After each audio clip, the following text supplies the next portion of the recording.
Get ready to explore the world as we set sail for places far off the beaten path in this exciting Adventures in Travel presentation. Visit some of the most fascinating destinations in the world and take part in activities that are far beyond the ordinary tourist routine. You'll be thrilled as we bike, sail, dive, trek, and climb to really experience the world and its cultures. For an unparalleled vacation, let's join our host, Doug Jones.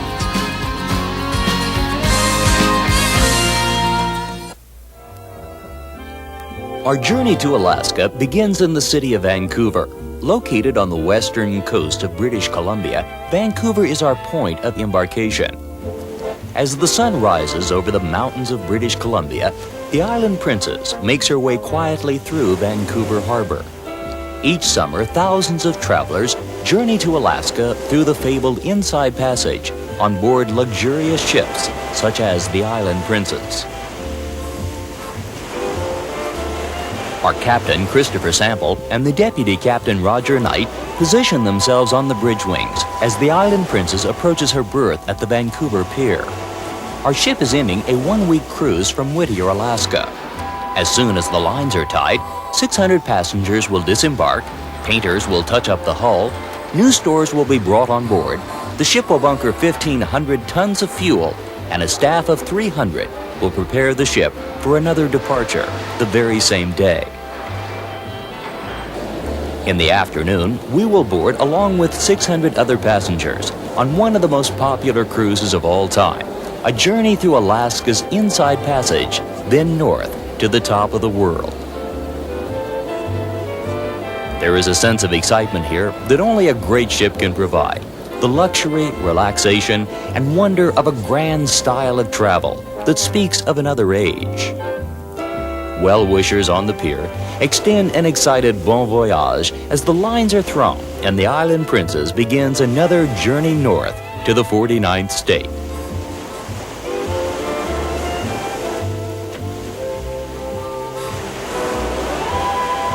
Our ship sails through the Vancouver Harbor toward the open sea.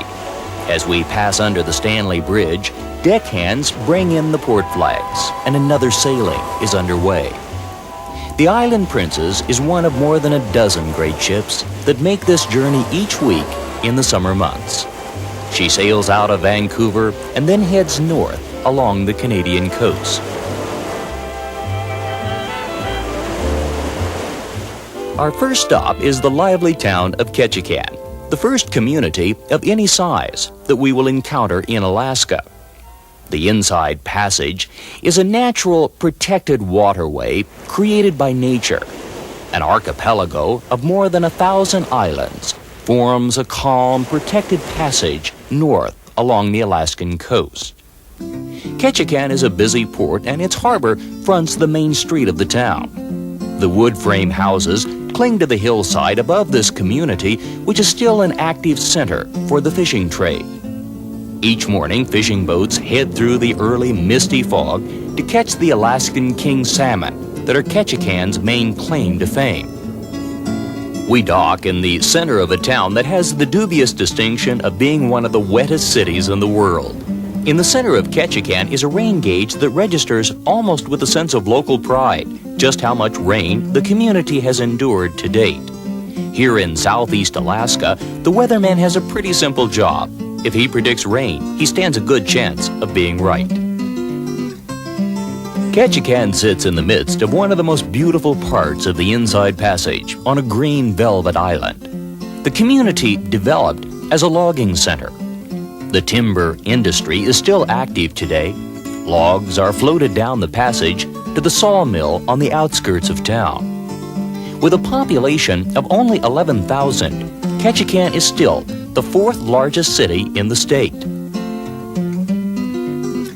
At the turn of the century, it was considered a boomtown with 800 settlers, but its history actually goes back thousands of years to the native Tlingit Indians, the original settlers of this land. A young Alaskan of Tlingit bloodlines chops out the center of a rough-hewn log as he prepares to carve a corner post for a ceremonial hall. The Tlingit Indians of southeast Alaska continue their traditions today. and the beautifully hand-carved totems stand as a reminder of a rich and colorful past. The figures on these elaborately carved totem poles represent events, leaders, family, and the history of each clan. They do not, in most cases, represent gods or spirituality, as some people assume. They were created to preserve the stories and history of a people, not as idols of worship.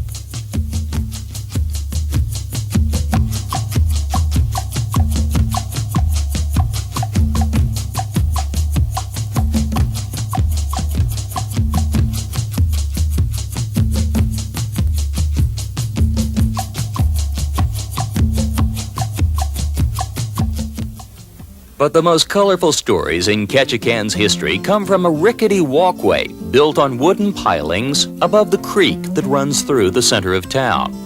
This is Creek Street, and it served the lusty needs of the early settlers of the day. This was the center of Ketchikan's bustling prostitution trade. In the isolation of this region, brothels were accepted as an inevitable part of life. Dolly's house is today a museum, perhaps the only museum of its kind in the world.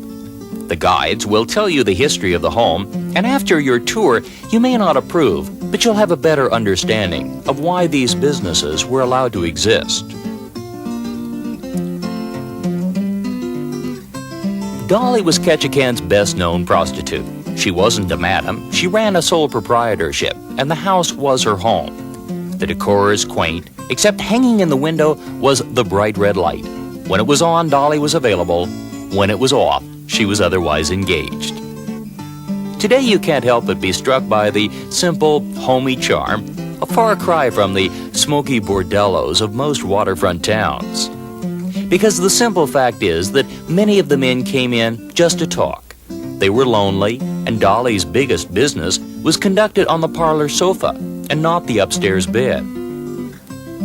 Still, Dolly was no angel, and her business was conducted over a very long period of time. Dolly had a long working career. By the time she retired, she had put on a bit of weight. Her slip is proof that in terms of size, Dolly gave the men their money's worth.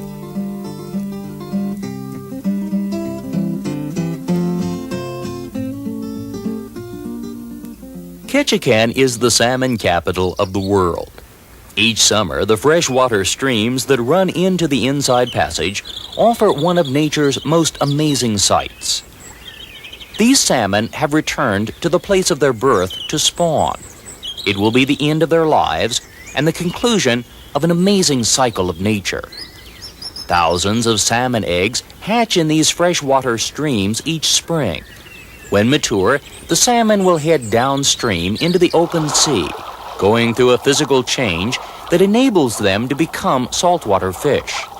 After years at sea, a biological clock tells the salmon to return to their home, by then thousands of miles away. And with a determination seen in few other creatures, swimming against the stream, jumping over rocks and waterfalls, instinct guides these salmon back to the place of their birth, where they spawn and die, completing a cycle of life. Throughout the Inside Passage, fish hatcheries are operated by the state of Alaska. Water ladders divert the returning salmon into the hatchery, where the roe is removed from the females and incubated in a controlled environment before being placed in the streams.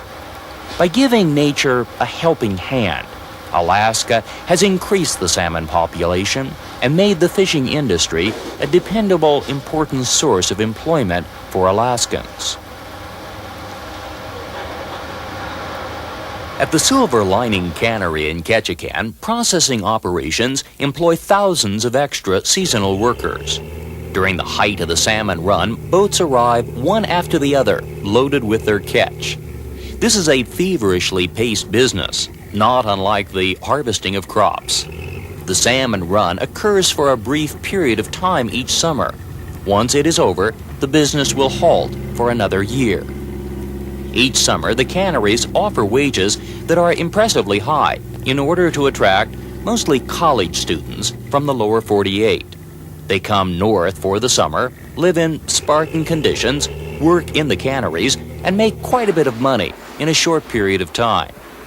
Kings, cohos, and silvers are all processed in these canneries throughout Alaska's southeast.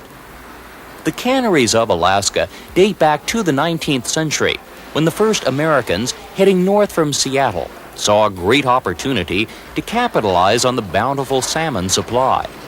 It was a labor-intensive business even then, and the early cannery operators employed Chinese immigrants who came for the sole purpose of working the canneries and then returning home. Few stayed, and today there's little indication of their early presence. Asians in the canneries today are more likely to be people from the lower 48 who have never been to Alaska before. Once the salmon are clean and processed, they are smoked in large ovens to give them a distinctive flavor. The smoked salmon is then packaged and canned, ready for shipment not only to the lower 48, but throughout the world. The fishing industry is monitored and well managed by state conservationists. It is a renewable resource, and the finished product is delicious. Alaskan smoked salmon from the Silver Lining Cannery of Ketchikan. But as good as the canned smoked salmon is, nothing can duplicate the taste of fresh salmon baked on an outdoor grill. Throughout the state, you see signs advertising salmon bakes, an Alaskan tradition, and all-you-can-eat chuck wagon-style dinner featuring the state's prized catch. The aroma is mouth-watering, and the setting in the misty hills of Alaska's southeast makes for a dining experience we'll remember long after we leave the state.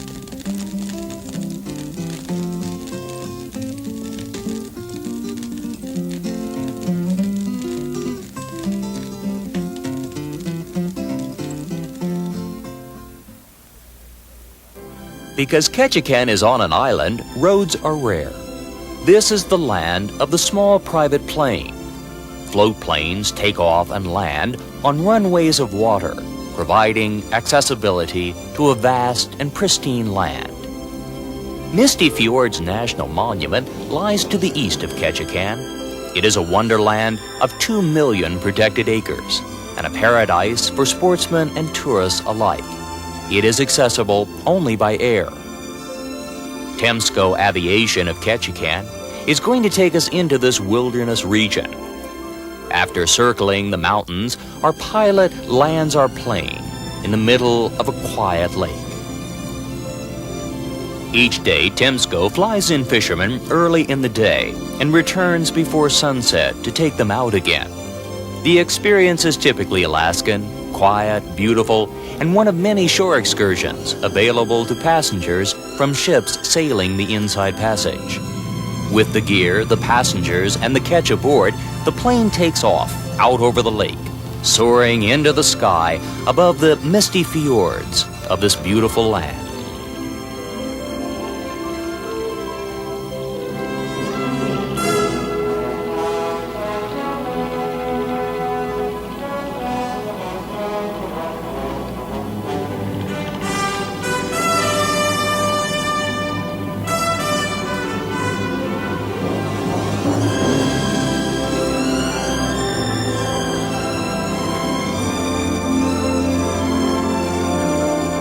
Back in Ketchikan, we reboard the Island Princess and continue sailing north through the Inside Passage. Piloting this ship through this inland waterway of islands and reefs is a delicate task. Captain Sample watches from the bridge as the Island Princess navigates a particularly complex course. Deputy Captain Knight mans the controls of this 553-foot vessel while monitoring a panel of instruments designed to ensure our safe passage. The wheel itself is maneuvered by a senior crew member who takes direct orders from Captain Sample as he directs the ship port and starboard through the narrow channel.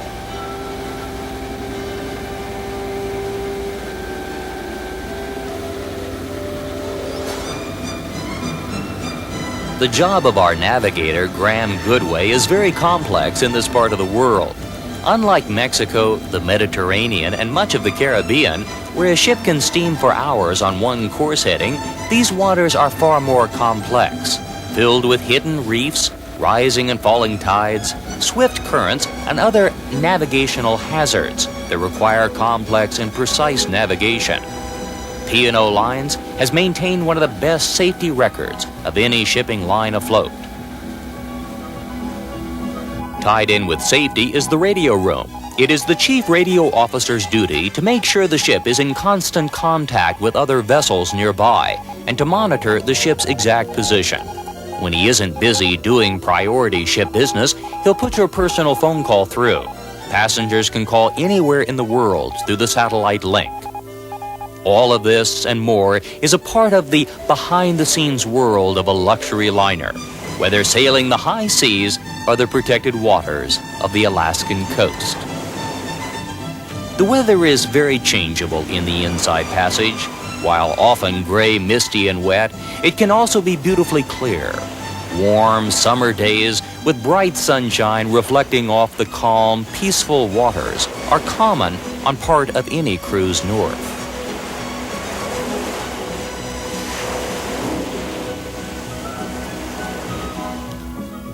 Our next stop is the capital of Alaska, Juneau, a landlocked city accessible only by sea or by air. Juneau has been the capital of Alaska since 1906.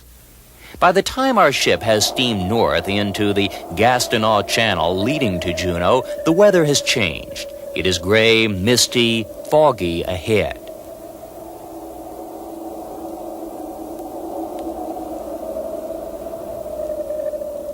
Juneau is perched on a shelf between massive mountains to the east and a deep water channel to the west. Today, the town will host thousands of cruise passengers as 4 different ships tie up or anchor off this remote spot. The Island Princess crew works quickly to make the lines fast. Huge power winches pull the massive hemp lines in the delicate operation required to dock the ship. And today we're greeted by Juneau's mascot, the Alaskan smiling bear, ready to pose for a photo and then send you on your way. The main street of Juneau is a reminder of Alaska's mining days. From the turn of the century until 1944, 3 different mining companies took $158 million in gold from the creeks and valleys around the town. Today, the local economy is split between federal and state payrolls, some fishing, and the cruise ship trade. And the local delicacy is not some exotic creature of the wild, but fudge. The Alaskan Fudge Company on Franklin Street does a booming business when the cruise ships are in. Here, the fudge is made the old-fashioned way, cooked and simmered, then spread out on marble slabs and turned with a huge spatula until it has cooled and set, ready for you to eat. Juneau was built on hills, and the town seems to go straight up. Old wooden homes speak of a time when this was a boom town built on the prosperity of gold. Wooden stairways cover the hills and still provide the primary access down into the center of town. This is a city that will give you a workout. There is no need for an aerobics class here. A simple walk home will do. Juneau is the state capital, and the simplicity of the Capitol building reflects the fact that when it was built, Alaska was a territory, not a state. The governor's mansion is just around the corner. It is elegant and grand, particularly for Alaska. But this is no ordinary state capital. Not only are there no roads in or out, a huge glacier abuts the backside of town. The Mendenhall Glacier is a massive moving wall of ice 12 miles long, extending out of the 1,500-mile-long Juneau ice field. Anyone who comes to Alaska wonders why the glacial ice is blue. The reason is the density of the ice. The ice is so compact, so solid, that it refracts the light, separating and reflecting back the blue, while absorbing all other color wavelengths. The intensity of the blue varies according to the density of the ice.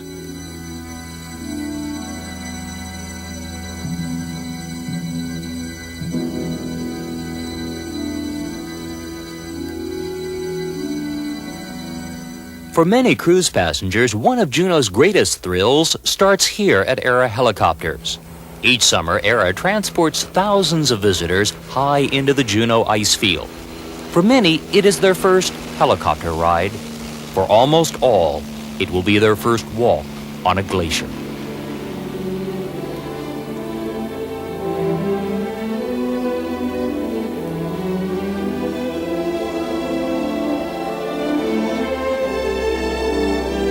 This is one of the great travel experiences of North America. Moments after takeoff, we are soaring out over one of the largest ice fields on Earth as we enter a land of eternal snow.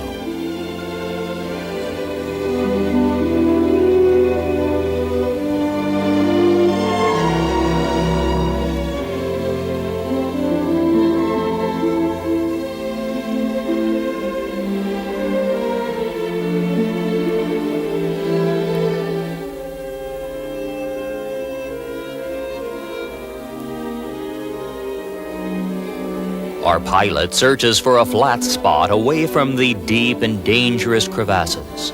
We land in an icy rain and set foot onto the glacier, a world far removed from the ship we left behind.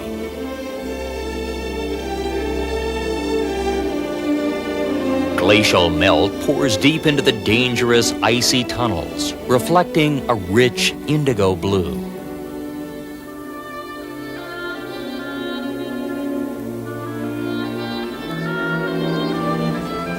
As the storm intensifies on the glacier, our pilot loads up and takes off, leaving this desolate, frozen land of wonder far below.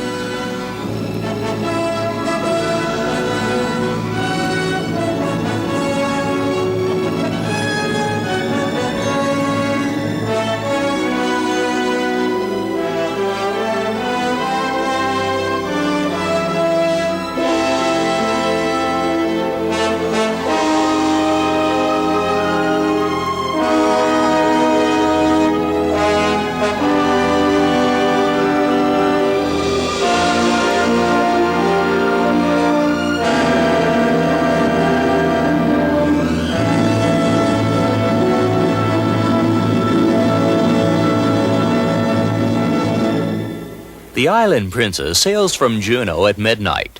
The following morning, passengers wake up to clear blue skies as we continue north through the Inside Passage. Cruising to Alaska has become one of the most popular travel experiences of recent years, and the Island Princess is one of many ships making this trip each summer. One of the reasons for the popularity of this journey is the variety of experiences it offers, and the luxury, comfort, and relaxation great ships provide. The Alaska cruise gives you an opportunity to see breathtaking scenery up close, explore interesting towns, and enjoy the company of other travelers. If you enjoy skeet shooting, you'll have an opportunity to practice your skills as the clay pigeons sail out over the Inside Passage.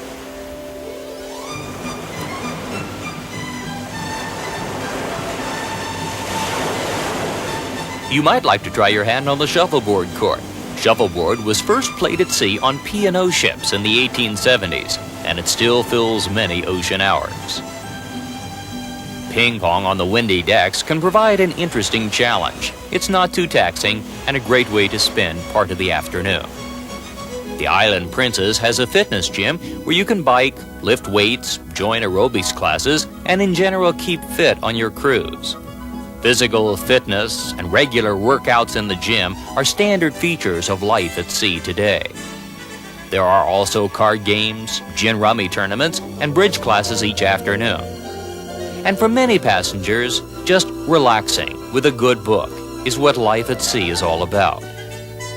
Cruising offers travelers an opportunity to keep constantly busy or to be totally relaxed. Tea is served each afternoon at 4, another tradition that harks back to the days of the great transatlantic liners when the British ruled the high seas.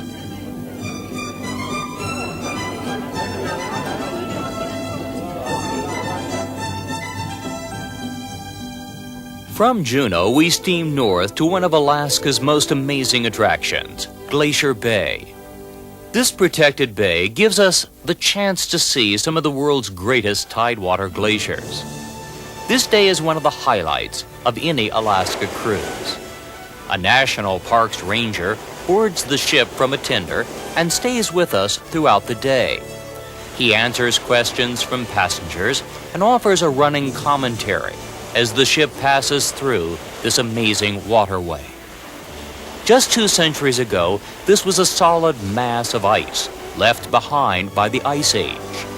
A gradual warming trend and the action of earthquakes forced the ice to recede, and the ocean moved in to fill the void.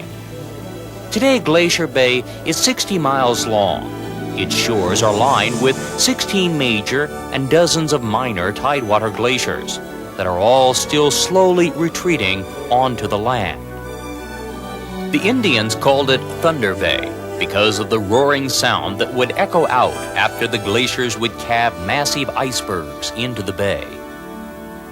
The captain carefully navigates the Island Princess closer and closer to the Marjorie Glacier. His eyes never leave the glacier's face, for if a large enough iceberg breaks off, he'll have to make a quick retreat. Dwarfed by the size of this mass of ice, the Island Princess journeys right up to the glacier face.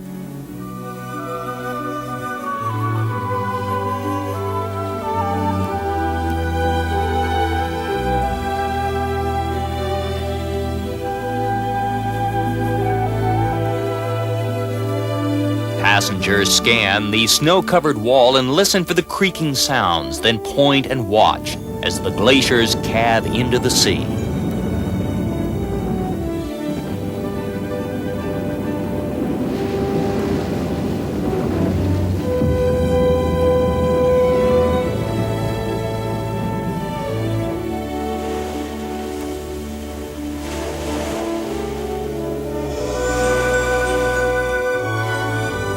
From Glacier Bay, we head east, then north through the Lynn Canal, a natural channel carved by ice long ago. The Lynn Canal brings us to our next port of call, the scrappy mining community of Skagway, almost unchanged since the gold rush days of 1898. The Island Princess docks downtown at the very end of the Lynn Canal, and we disembark to explore this true frontier town. For about a year and a half, Skagway was one of the busiest towns in the world. This quaint community, complete with false front stores and wooden sidewalks, remains much as it was during the days of the Great Alaskan Gold Rush. In July of 1897, a group of miners, fresh from Dawson City, arrived in San Francisco with 3 tons of gold. News of the discovery electrified the nation, and within weeks, an estimated 100,000 men from San Francisco, Portland, and Seattle boarded ships sailing north. Lawlessness was rampant, there was no attempted order.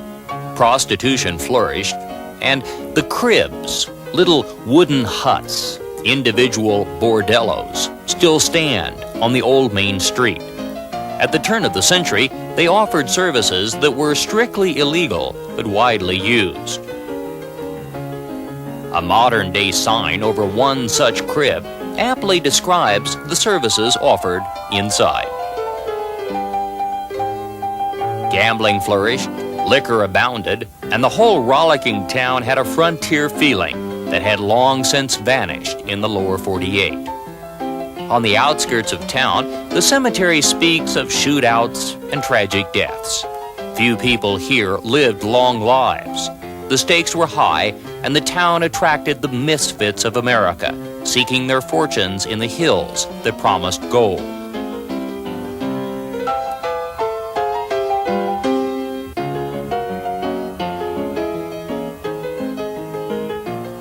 This was the town of gold, and also the town of steam.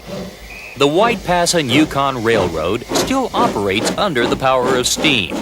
The train pulls up next to the Island Princess. So let's board the train and set out on a true journey back in time.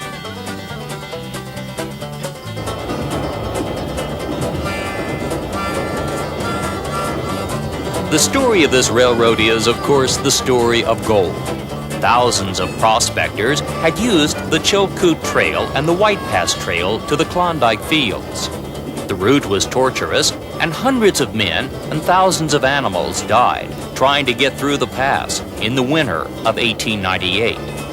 A Canadian group set to work to capitalize on the stampede by building one of the most impossible railroads imaginable. 1,000 men went to work in May of 1898 under the direction of a colorful character named Mike Henney. And 14 months later, after enduring sheer hell, the track was laid and the trains began to roll. But almost simultaneously, the gold rush ended, and the miners seeking passage through the pass disappeared. For 7 decades, the railroad struggled along hauling freight. It finally closed down and sat idle for 5 years. Then in 1988, with the second Skagway boom, the cruise ship trade, the railroad was refurbished, the old cars polished up, and the line put back into service to haul visitors to the summit so travelers could relive some of the magic of the gold rush days.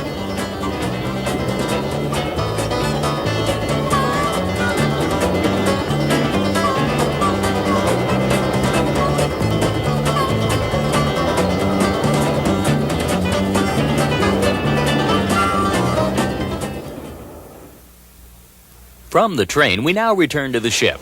The Island Princess is preparing to sail south and west toward the open sea. We are leaving the protected waters of the Inside Passage and heading toward the Gulf of Alaska. The serenity of this waterway gives way to the rolling seas as we sail alongside spectacular snow-covered mountains that rise up from the shore. In the night, the waves build as the Island Princess heads west across the Gulf. But the following morning, all is peaceful and calm. The seas are glassy, and crew members open up the ship. During the night, the seas necessitated battening down the bow area by installing heavy metal covers over the large open windows. This morning, these will be removed and stored until needed again. The Island Princess carries 600 passengers and a crew of 300. The staff is comprised of many nationalities: British, Italian, Filipino, Portuguese, and American. Maintaining a great ocean liner requires many different skills. Engine workers, safety engineers, manifest officers, provisioning agents are all a part of the onboard team that keeps a great liner afloat. A ship is really a floating hotel, requiring the same personnel that you would find in a fine resort. Shore excursions are a part of any cruise. Dennis Daughters is the shore excursion manager and will oversee dozens of different excursions for the passengers. The photo shop is a part of any ship at sea. Onboard photographers take hundreds of photographs of passengers both on and off the ship. Within a few hours, the photographs are on display. Ships also offer shopping on board.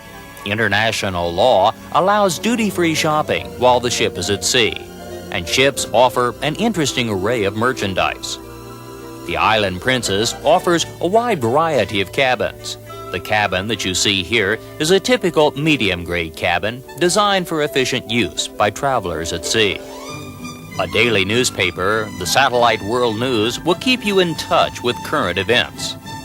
But some of the real magic of any cruise happens in the galleys below. Executive Chef Pietro Rolfo is a veteran of great ships and is a master of preparing lavish meals. The Island Princess prides itself on fine continental cuisine. The staff is from Italy, and their talented skills make for fine dining. Everything must be prepared on board. Fresh bread is baked daily, and pastry workers prepare desserts that would delight a king. Of all of the dishes and meals prepared at sea, nothing rivals the desserts. Here in the pastry kitchen, chefs can produce anything your heart desires. Cakes, pies, torts, puffs, and creams come out of the ovens each day. Personally inscribed cakes are prepared for passengers celebrating birthdays and anniversaries.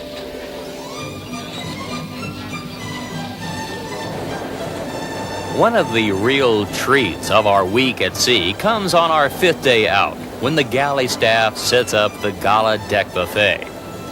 Today, as we sail across the Gulf of Alaska, lunch is served on the open decks under clear blue skies. The main courses and side dishes are really only an excuse, a momentary diversion, for the real reason for showing up here, the dessert buffet. A spectacle worthy of a dieter's worst nightmare is a table laid out with the most incredible array of calorie-laden joy anyone could possibly imagine.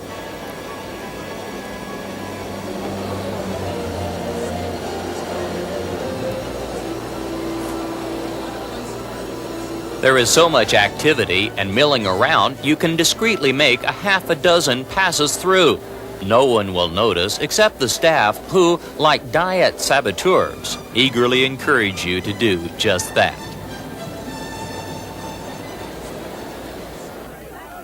In the evening, Captain Sample will greet passengers, introduce the senior officers, and brief us on our journey through the waters of College Fjord tomorrow. And after the captain's cocktail party, passengers begin their night at sea. The dining room opens for dinner after dark, and elegantly attired passengers enjoy wonderfully leisurely dinners at sea. After dinner, passengers can participate in a wide variety of activities. Some will head to the casino to try their luck. The ship offers roulette, blackjack, dice, and slot machines. And if you have the common sense not to lose too much, or the brilliance to quit while you're ahead, it can be fun and a part of the entertainment at sea.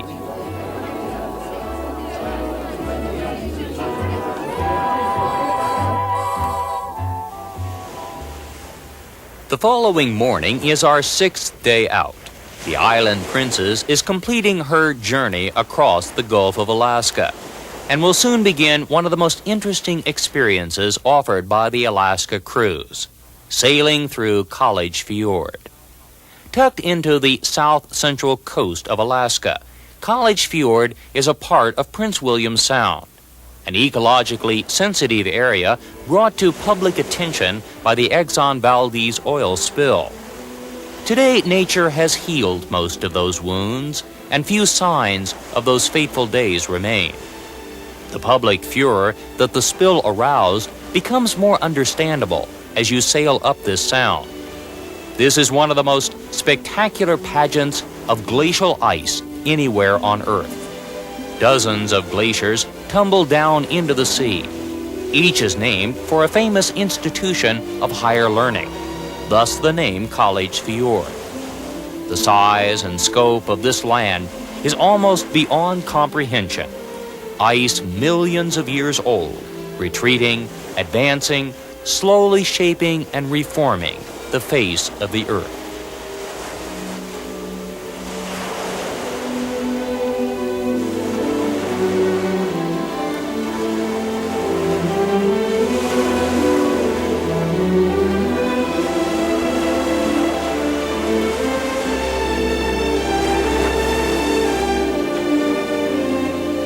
Our ship sails up to the very face of Harvard Glacier. We lie off of the ice, waiting quietly for nature to perform. We listen for the sound of the creaking ice, then glance to the left and right quickly, so that our eyes can catch the sight of the ice calving into the sea.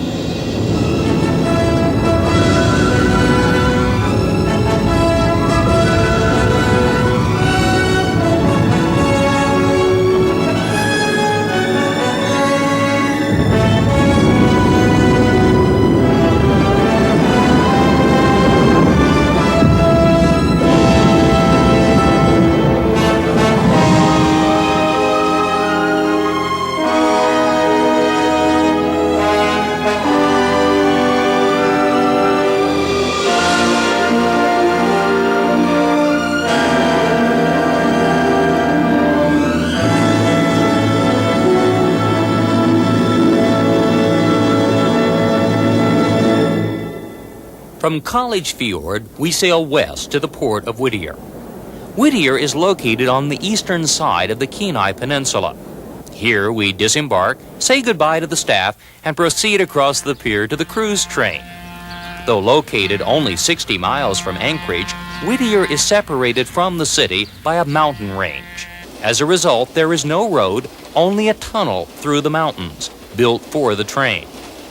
Passengers get on board, sit back and relax as they catch their first glimpse of the panorama that the interior of the state provides.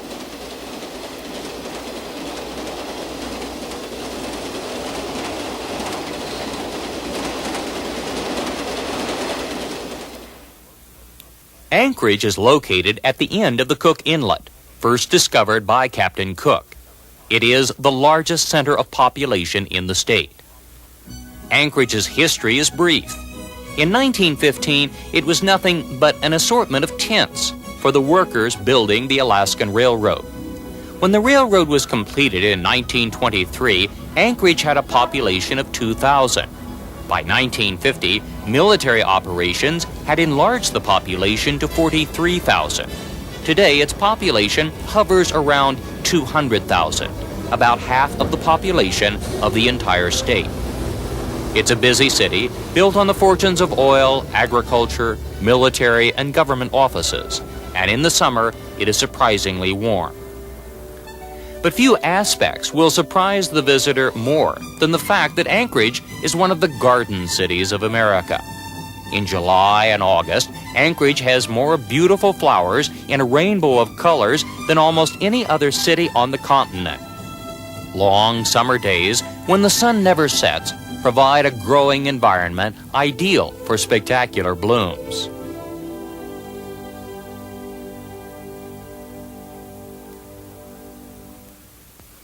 One of Alaska's most interesting regions lies just outside Anchorage, 40 miles north, the Matanuska Valley. This is the center of Alaska's greatest agricultural region. It is picturesque, almost like a Norman Rockwell painting. And were it not for the towering snow-capped mountains covered with glacial ice, this could be anywhere in any Midwestern state. In fact, it was people from the Midwest who developed this land. Originally, the valley was homesteaded in the early 1900s, mostly by miners who stayed after the gold rush had passed. But the valley didn't really boom until 1935, when the federal government brought 200 families from the upper Midwest in an attempt to offer a helping hand to Depression-era farmers who were losing their land in the lower 48. The new settlers established an agricultural colony in the Matanuska Valley, and today most of the residents are descendants of those who originally farmed this land. The Matanuska Valley has always been renowned for its vegetable farms. Long, light-filled summer days produce crops that are the envy of any gardener. The livestock includes some curious breeds. At one time, musk ox roamed the Alaskan range, but hunting almost made them extinct. In 1930, a herd was imported from Greenland. The wool of the musk ox, known as kiviat, is luxurious and highly prized. Today it is shipped to outlying Alaskan villages, where native Alaskans weave the wool. The center of the Matanuska Valley is the town of Palmer. During the last week of August each year, Palmer comes alive with the opening of the Alaska State Fair. Here you can see a side of Alaska visitors rarely glimpse, local people enjoying themselves at a traditional event. There are carnival rides, games, and entertainment for young and old alike. There is a simplicity about life here, far removed from the hectic pace of the urban world. Here you see the true Alaska, its rural farm heritage and country charm.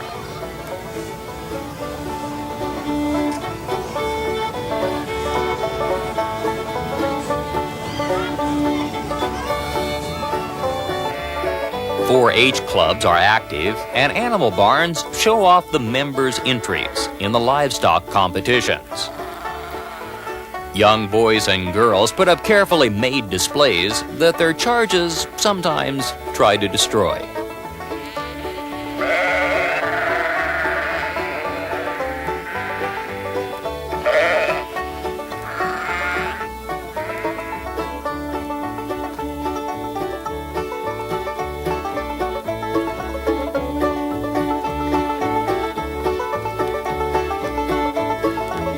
In addition to the livestock competition, farmers from throughout the state display their prize-winning crops.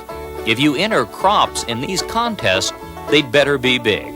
Big as the yardstick for all Alaskan produce.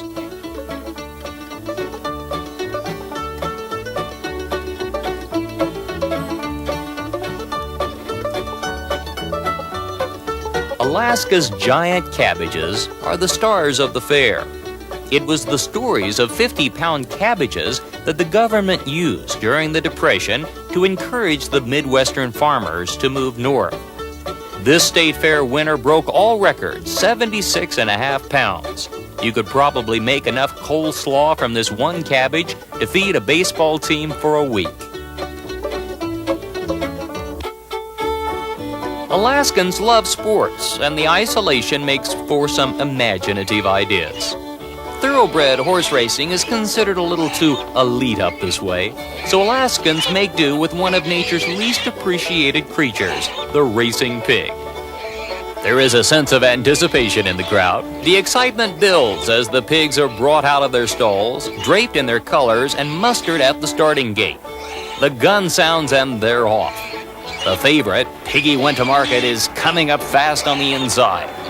The flag is down and the winner is Piggy Went to Market, paying 2-to-1, the currency here being Oreo cookies paid out to the pig. We're now ready for the second heat. This time the challenger is Bacon Bits, and off they go again. This is not an event you're too likely to see soon in your own hometown, but it is guaranteed to bring a smile, a laugh, or a grin here at the Alaska State Fair.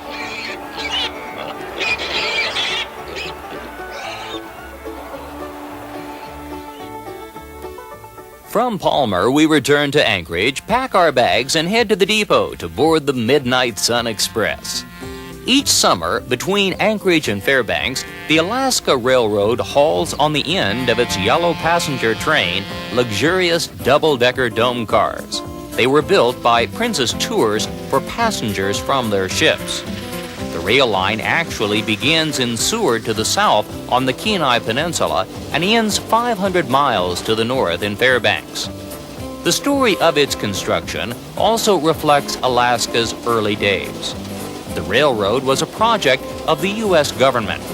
In 1915, Congress authorized the president to build a railroad in Alaska in order to exploit the gold.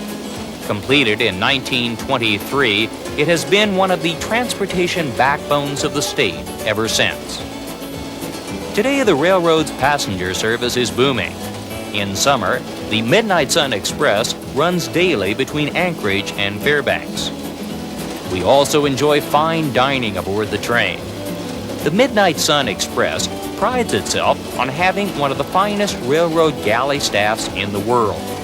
As the train gently rocks back and forth along the tracks, the kitchen staff prepares wonderful meals, comparable to those served at sea. Working in the galley of this train, as well as serving in the dining car, requires a fine sense of balance. Because for all of the breathtaking beauty passing by, the tracks are a bit rough.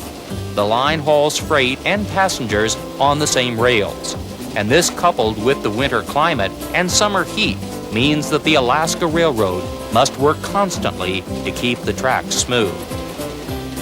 But despite the occasional jolt, no one would complain, because this is one of the most spectacularly beautiful rail trips in the world.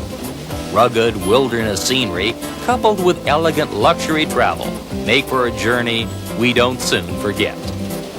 The food is excellent, the wine superb, the service gracious, and the whole experience relaxing as the scenery rolls by.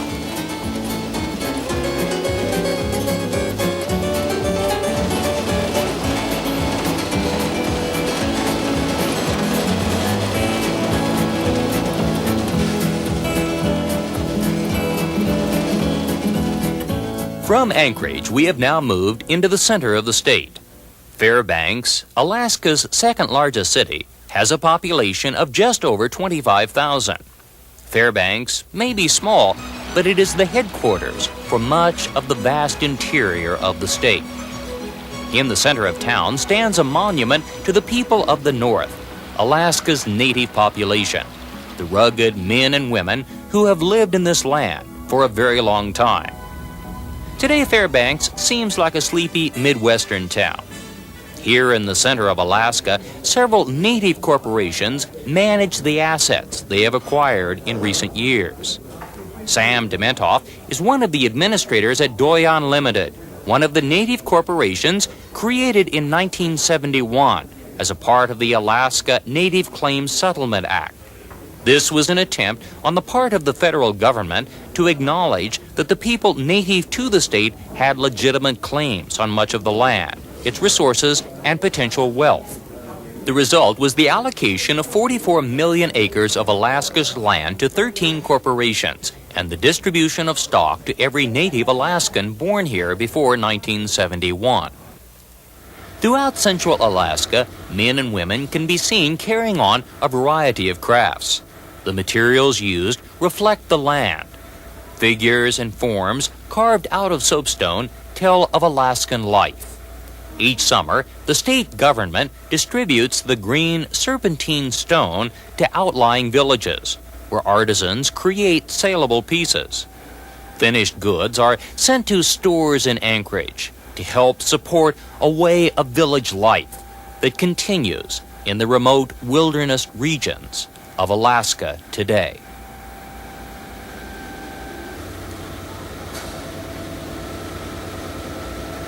Other crafts, such as scrimshaw carved from walrus tusks, also continue as older people hand down the traditions and heritage to younger men and women. Only native Alaskans are allowed to take the walrus tusks and carve them in the traditional way.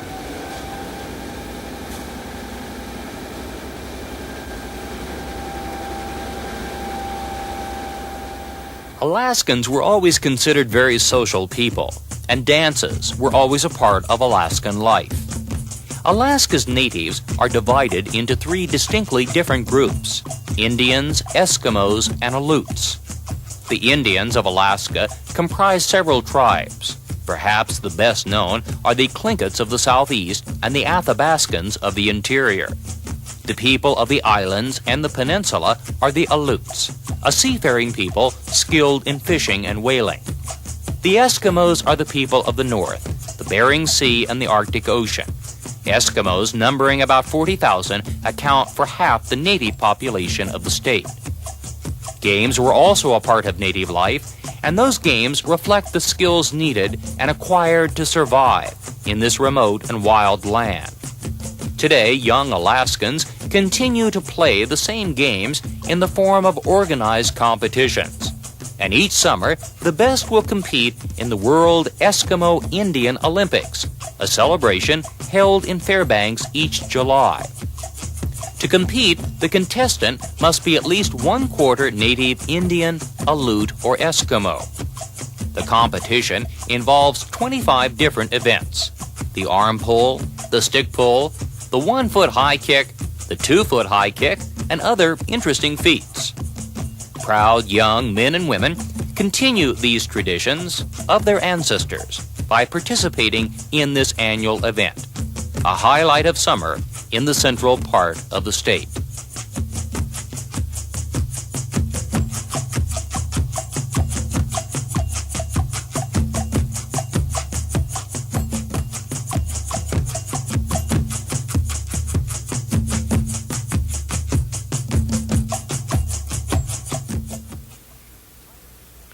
Higher education is important in Alaska, and the University of Alaska at Fairbanks is the principal center of study in the state. The university's main fields of study reflect the contemporary needs of Alaska.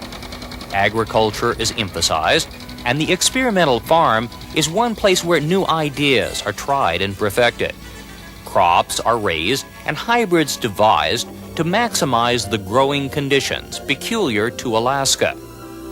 Extremely variable light, dark in winter, long days in summer, coupled with a climate that ranges from sub-zero cold to days in summer that can top 100 degrees, make for growing conditions that can be manipulated to produce some spectacular crops and blooms. The University of Alaska is also a center for scientific studies, and the best-known part of the science department is the seismology lab.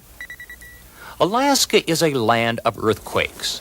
The remote nature of much of the state makes many of the tremors non-threatening to people, but monitoring them is still a full-time job.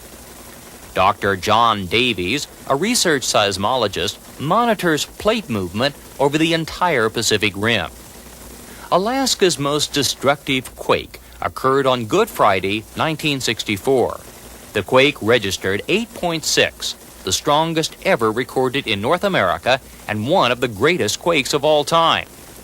It generated 5 times the energy of the 1906 San Francisco quake, but it struck at 5:36 p.m.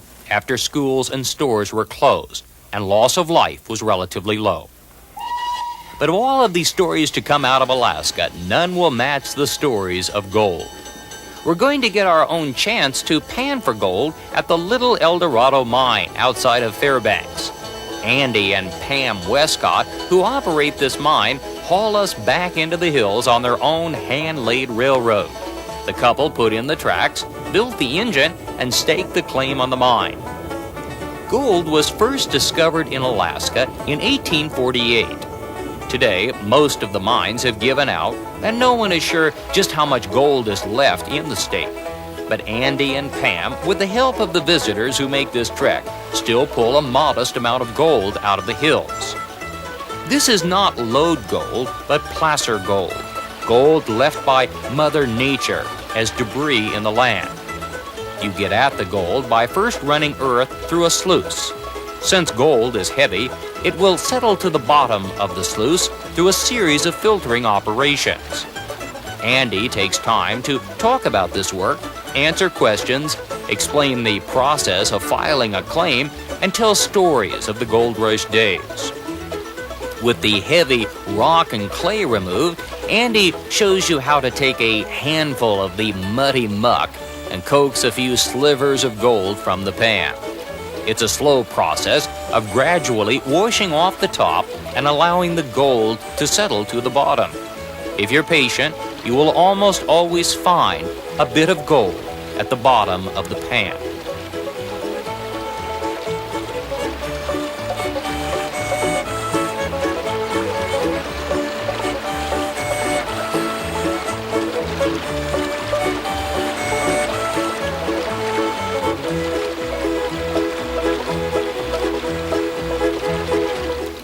In the quest to reach the Klondike, thousands climbed the Chilkoot Trail and the White Pass Trail and rafted down the Yukon River.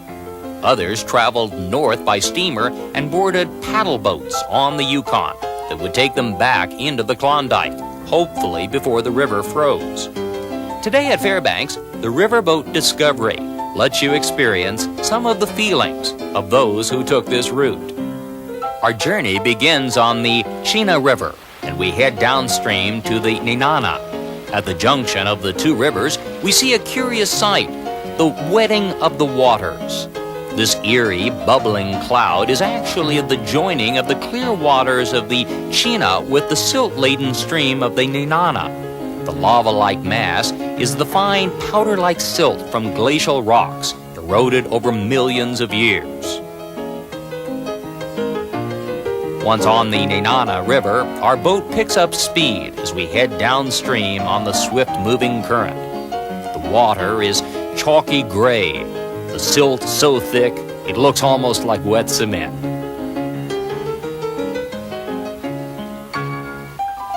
Captain Jim Binkley is one of 3 generations of the Binkley family who work on board this boat.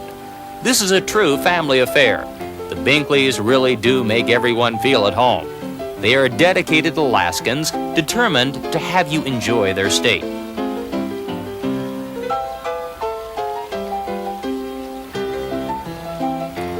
Fish wheels along the banks catch the spawning salmon by using the forces of nature. The current keeps the wheel turning while the scoops trap the salmon heading upstream.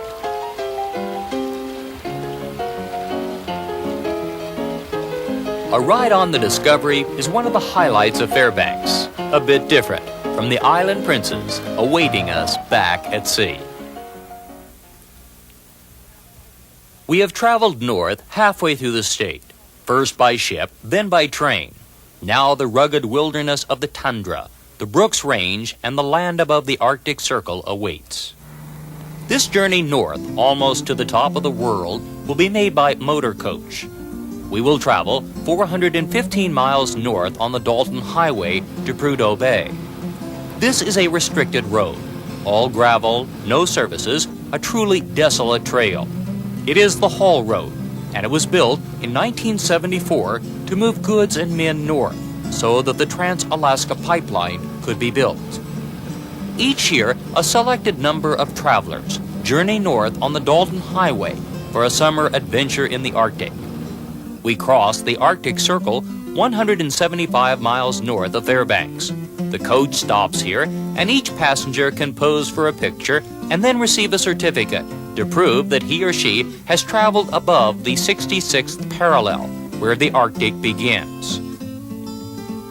From here, the coach continues north to the panoramic Brooks Range.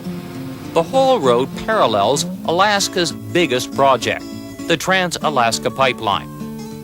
Few undertakings have created as much controversy as the building of this 815-mile-long pipeline from the Arctic Ocean to the port of Valdez. The story of its construction is amazing, its cost mind-boggling, its impact almost beyond measure. The pipeline opened up the state of Alaska economically. It provided another boom time for thousands who headed north to do the work. It was also the source of great ecological controversy over its potential disruption of wildlife migration. In some areas, the 48-inch pipeline was laid above ground, in others below.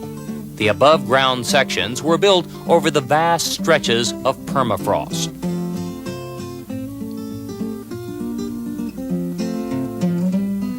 Heavy semi-tractor trailer rigs on the Haul Road move goods and supplies to and from the North Slope oil fields. About halfway along the road, we come to Coldfoot, which claims to be the northernmost truck stop in the world. Here the rigs pull in, everyone stops. It is the only service spot on the entire road. The rigs refuel, the drivers grab a bite, and the coach passengers spend the night in a basic, simple motel.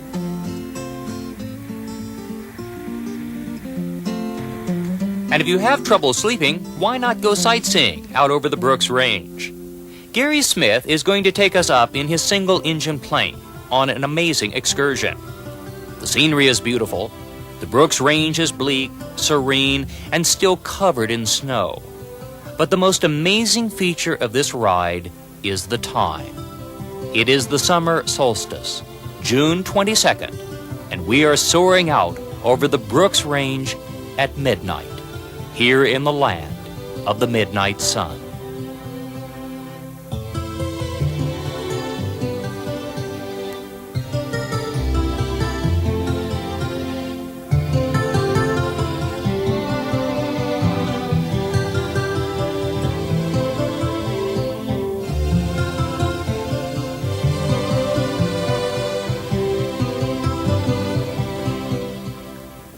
Our coach continues north through the range the following morning. The driver offers a running commentary as he tells us about the wildlife in the region and keeps an eye peeled so that he can point out animals as we pass them along the way. As we climb over the pass, passengers peer out of the windows and appreciate the grandeur of the scene.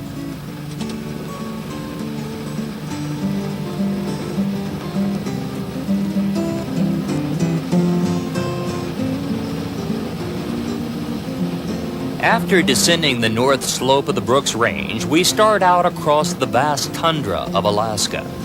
For the next 150 miles, all the way to the Arctic Ocean, we will not see another tree. The land is flat, mushy, bleak, but under the featureless land and out under the sea lies oil, the new gold of Alaska, and the reason this road was built. The gravel highway is maintained throughout the year. Even in the pitch-black dead of winter, goods are hauled north on this road to the settlements on Prudhoe Bay. Though workers fly in and out in work shifts, Most supplies are brought in by truck. In Alaska, the cost of everything, from an orange to a nail, is raised to cover the expense of moving things so far. We have come as far as we can go. We are on the Arctic Ocean at Prudhoe Bay. We are going to the hamlet of Deadhorse, constructed to house the workers who manage the vast oil fields. The icy waters of the Arctic Ocean lap the shore. In winter, the waters will be frozen solid almost to the North Pole. The next stop would be the polar ice cap. There is no more land on this side of the world.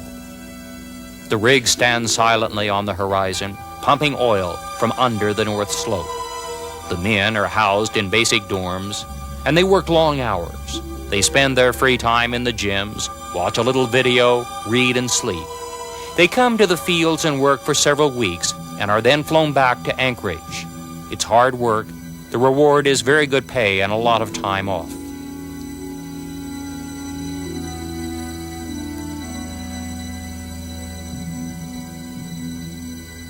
This is where the pipeline begins.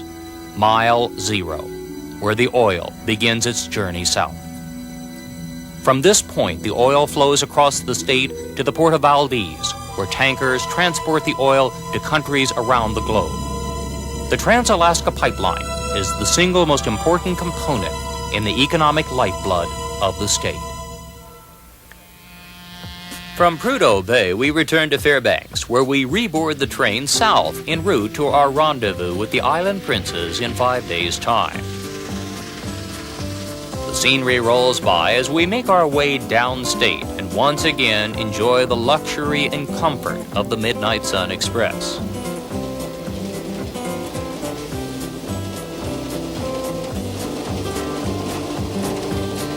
But before returning to Anchorage, we stop for 2 days to explore Alaska's most visited attraction, Denali National Park. Located midway between Fairbanks and Anchorage, Denali is one of America's most spectacular attractions. The Midnight Sun Express arrives from Fairbanks early in the afternoon. It pulls into the small station, and we leave the train and make our way to Harper Lodge.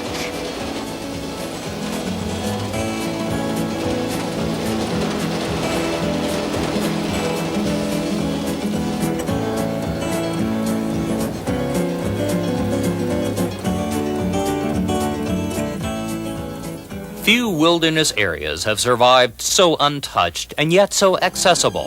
Denali National Park is one of America's best examples of how to offer thrilling experiences for travelers and yet leave the natural environment virtually untouched. Here you find no paved roads, only one lone gravel trail stretches into the park. There are few private cars. Visitors go in and out on a system of park-operated buses. Only limited camping is allowed. Hotels are few, and there is no nightlife, no entertainment.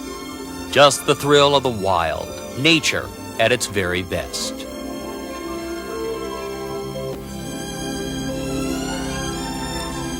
Harper Lodge is a rustic resort set just outside the park, high above the Nenana River below. Here it is early to bed and early to rise, because the real thrill of Denali is seeing the spectacle of wildlife roaming freely throughout the park. To catch the action, the buses load up at 6 a.m. and head out. Animals keep different hours than humans. They nap midday and are most active just after dawn. Throughout the park, great creatures, large and small, roam undisturbed by man. The Alaskan moose is one of the largest creatures of the continent. His antlers can reach 6 feet in width.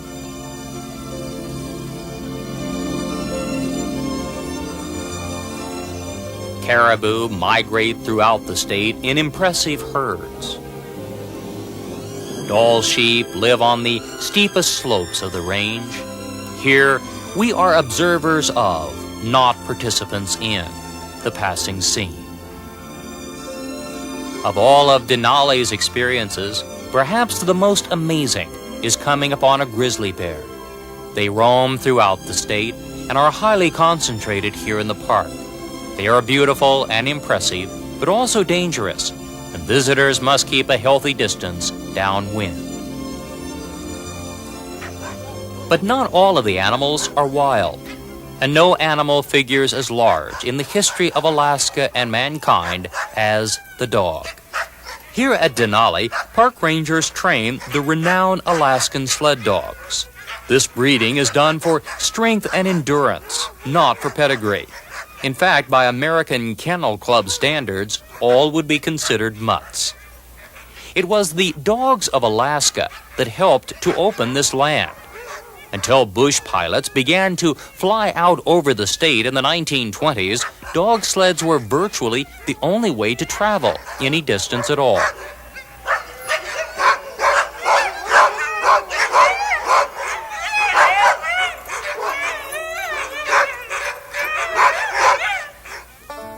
Denali also offers travelers the challenge of whitewater rafting. Visitors don yellow life jackets and climb into rubber rafts for an exciting ride down the Nenana River. The raft runners are all very experienced and give a brief safety talk before the beginning of each trip, complete with instructions on how to pull your mate back into the raft if he or she happens to bounce out. So with everyone suitably warned, the rafts set off in tandem down this lively mountain stream.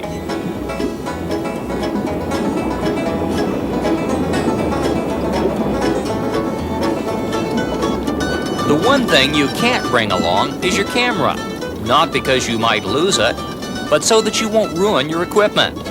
The Nenana, as we saw in Fairbanks, is filled with glacial silt. It is as fine as flour. If your camera gets wet, and trust me it will, everything gets wet. The fine silt will seep through the case and destroy your lens and shutter. So no pictures underway. Just hold on tight and let the river take you along.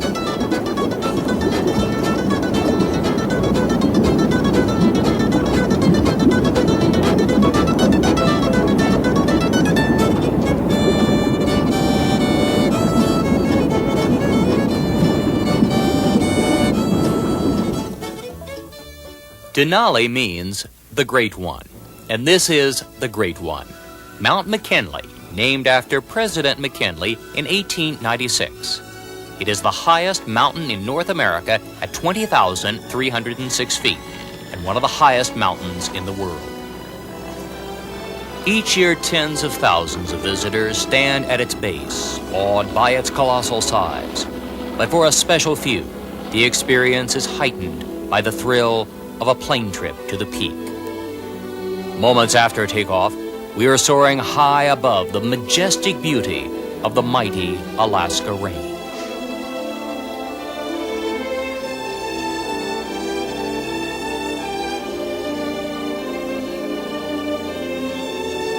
This colossus of nature, created by the shifting continental plates, dominates the state. On a clear day, the range is visible from Anchorage, 150 miles away. It is snow-covered year-round. The mountain is so huge that it creates its own weather. Even if it is pouring rain at the lodge, above the clouds, the mountains soar into the clear blue skies.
At noon the following day, we returned to the railroad station at Denali to reboard the Midnight Sun Express. We're going back to Anchorage, where we will spend the night. The Alaskan range grows smaller as we travel south on the Chattering Rapids. Viewing the scenery from the dome cars offers a level of comfort and luxury the early pioneers could never have imagined. The following day, we will depart for Whittier. The Island Princess will sail at midnight, so we have the day to ourselves. Many will wait in Anchorage and board the late afternoon cruise train, but others choose a curious side trip. Sparkling in the sun are the waters of Portage, a town that no longer exists. It was leveled by the earthquake on Good Friday in 1964. But the Alaska Railroad still stops here. There are no passenger accommodations, just freight and flatbed cars. We have come here on a coach chartered by Alaska Sightseeing Tours. Our driver will pull the coach onto a flat car, carefully watching side to side. This is not as easy as it looks. Other cars and trucks drive on as well. This railroad is the only way to get to Whittier on the other side of the range. Alaska is America's largest state, and yet next to Hawaii has the fewest roads. This train will take us and our coach to the Whittier dock in the early morning hours, long before the Island Princess arrives. We are arriving early to board the Glacial Seas, a 60-foot private excursion yacht that is going to take us where the big ships can't, through the iceberg-packed waters to the face of the massive Columbia Glacier. Columbia Glacier is the crown jewel of Prince William Sound. It is only one of 20 in the Sound, but its size is massive. It is the largest tidewater glacier in North America. Though the Island Princess and other large ships will sail by Columbia Glacier, the waters are so choked with ice that it is not safe for them to go in close. Small vessels, such as the Glacial Seas, can dodge and maneuver around all of this natural debris and go up almost to the face. The captain of our yacht keeps an eye on the instruments that will ensure safe passage through the Sound, while the navigator constantly scans the sea for ice. The calving of ice into the Sound is continuous and unpredictable. It is visually one of the most impressive sights of the world. As we wander through the narrow lanes of ice, we hear the thundering sound of ice slabs breaking free from the towering wall as nature moves forward, carving and shaping the earth.